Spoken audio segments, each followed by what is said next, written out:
ഈ ടൈംസിന്റെ റിപ്പോർട്ട്സ് പ്രകാരം ബാസക്ക് ചിലപ്പോൾ യുഎഫയുടെ ഭാഗത്തു നിന്ന് ഒരു ബാൻ ലഭിക്കാനുള്ള ചാൻസ് ഉണ്ടെന്നൊക്കെയാണ് കാണാൻ സാധിക്കുന്നത്.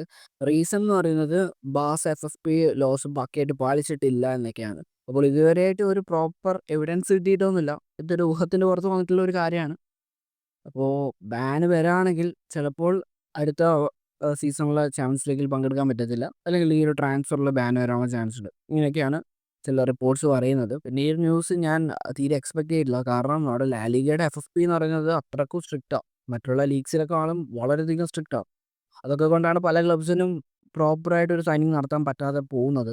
അതുമാത്രമല്ല ചില താരങ്ങളുടെ എക്സിറ്റ് പെട്ടെന്ന് നടത്തേണ്ടി വരുന്നത്.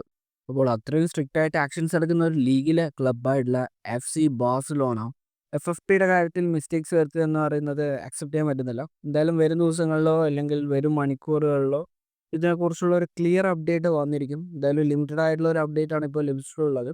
എന്തായാലും UEFA പ്രൂവ് ചെയ്യട്ടെ ബാസ തെറ്റുകാരാണെങ്കിൽ. അപ്പോൾ നോക്കാം എന്താണ് റിയാലിറ്റി എന്നത്. അപ്പോൾ ഇതൊക്കെയാണ് ഈ ഒരു വീഡിയോയിൽ പറയാൻ കുറച്ച് കാര്യങ്ങൾ. ഈ ഒരു വിധത്തിലുള്ളൂ. അടുത്തൊരു വീഡിയോ ആയിട്ട് കാണുന്നത് വരെ ബൈ.